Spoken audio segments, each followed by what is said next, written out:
ترکی مشرق و مغرب کا سنگم۔ امید ہے کہ آپ لوگ خیریت سے ہوں گے۔ آج ہمارا موضوع ہے ترکی، جس کا نیا نام ہے ترکیہ۔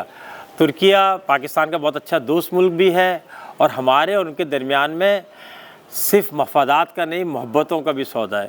پاکستان کبھی آپ اگر ترکی جائیں تو اگر جو چند قومیں دل سے پاکستانیوں کی عزت کرتی ہیں اس میں ترکی کی قوم بھی شامل ہے، جب یہ میرا اپنا تجربہ بھی شامل ہے اس کے اندر۔ انقرہ جو ہے اس کا کیپٹل ہے، لیکن سب سے خوبصورت اور سب سے بڑا شہر استنبول ہے۔ ترکی زبان بولی جاتی ہے۔ بڑی جو قومیں وہاں رہتی ہیں اس میں ترک اور کرد ہیں، اور کرد جو ہے وہ ان کے اکراس دی بارڈر شام میں بھی بہت بڑی تعداد میں ہے، اور کچھ کرد جو ہے وہ بلوچستان کے ایرانی بلوچستان میں بھی ہیں اور پاکستانی بلوچستان میں بھی ہیں۔ 7 بڑے ریجنز ہیں ترکی کے اندر، جس میں 81 صوبے ہیں، 81۔ یاد رکھیے گا پاکستان میں 4 صوبے ہیں، سب 21 جو ہے وہ سب ریجنز ہیں۔ ترکی ڈرونز بنانے میں، انڈر گراؤنڈ ریلوے میں، اور ترکی کی آئس کریم اور باسفورس کی سیر، یہ 4 تو بہت ہی زبردست چیزیں جس کے سے مشہور ہے۔ ہمارے نقطہ نظر سے اور بھی مشہور ہے کہ وہاں بلو ماسک ہے، سلطانی ماسک ہے، اور توپ کاپی عجائب گھر ہے، گھر ہے وہاں پہ، ٹھیک ہے۔ اور جو گھومنے پھرنے والے ہیں ان کے لیے بھی ترکی بڑا مشہور ہے کہ وہاں پہ بیلی ڈانس بھی ہوتے ہیں، اور باربیکیو بہت اچھا ہوتا ہے۔ گلاٹا ٹاور زبردست جگہ ہے وہاں پہ۔ ترکی ہے 8 کروڑ 50 لاکھ کی تقریباً آبادی ہے، اور 7,83,000 جو نا اسکوائر کلومیٹر کا ان کا رقبہ ہے۔ G20 میں بھی شامل ہے اور E7 میں بھی شامل ہے۔ اور استنبول وہ شہر ہے جو مشرق اور مغرب کا سنگم ہے۔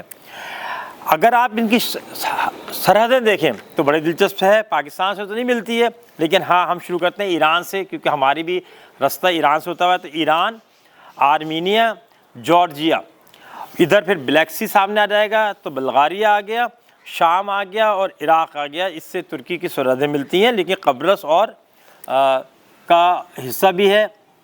قبرص کے کئی حصے ہیں، اس میں سے ایک حصہ ترکی کے پاس ہے، کیونکہ یونان اور قبرص اور ترکی کے درمیان میں علاقائی تنازعات ہیں، جس میں سائپرس یعنی قبرص بھی شامل ہے۔ تو ایک انڈیپینڈنٹ ہے قبرص، صحیح ہے۔ لرناکا جس کا کیپٹل ہے، کچھ حصہ یونان کے پاس سے، کچھ یہاں پہ، کچھ ہماری ان کی سرحدیں یونان کے جزائر سے اور یونان سے ہی ملتی ہیں۔ معیشت میں جائیں تو ترکی کا جو کرنسی ہے وہ ہے ٹرکش لیرا۔ 11ویں بڑی معیشت ہے، 11ویں بڑی معیشت ہے۔ 36,000 ٹریلین ڈالر کی معیشت ہے ان کی۔ پر کیپٹل $13,400 ہیں، جو اس وقت میں 17واں نمبر ہے، اور $234 بلین کے فارن ریمیڈنس ہیں اس کے پاس۔ سیاسی نظام میں آئیں تو صدر ہے، بہت طاقتور صدر ہے۔ 1900 آپ کو پتہ ہوگا کہ 22 کے اندر جو ہے وہ خلافت ختم ہوئی تھی، جس میں بر صغیر میں جو ہے نا مسلمانوں نے جس کے خلاف مہم بھی چلائی تھی، اور اسی وجہ سے بہت ہمارے لیے سافٹ کارنر ہے۔ 1923 میں وہاں پہ انقلاب آیا تھا، ٹھیک ہے، جس کے بعد آپ نے دیکھا ہوگا کہ جو ایک مشہور صدر تھے جن کے نام پہ بہت ساری چیزیں ہیں، وہ انقلاب آیا تھا۔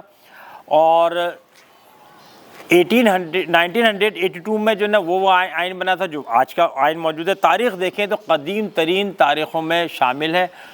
ترکیہ خود ایک سپر پاور رہ چکا ہے۔ جب عرب سپر پاورز تھے تو آہستہ آہستہ ان سے جو ہے وہ طاقت اور ساری چیزیں ترکیہ گئیں، اور پھر انہوں نے یورپ میں، فرانس کے حصے میں، اور جناب ہسپانیہ میں، ہر جگہ پہ انہوں نے جو ہے وہ فتوحات حاصل کی۔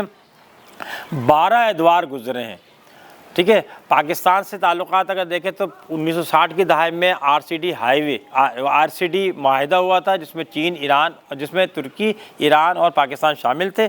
2000 جو ہے وہ ترکی کا سمجھے ترقی کا زیادہ سال ہے۔ یہ جو صدی چل رہی ہے اس میں ایک نئی جہد کے ساتھ آئے، اور لیڈرشپ نے بڑا میٹر کیا ہے۔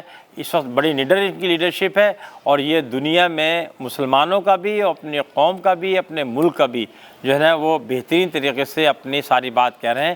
امید ہے کہ ترکی جو مشرق و مغرب کا سنگم ہے اس سے متعلق ایک چھوٹی سی معلومات آپ کے لیے اچھی رہی ہوگی۔ اپنا اس چینل کا بہت سارا خیال رکھیں۔ السلام علیکم۔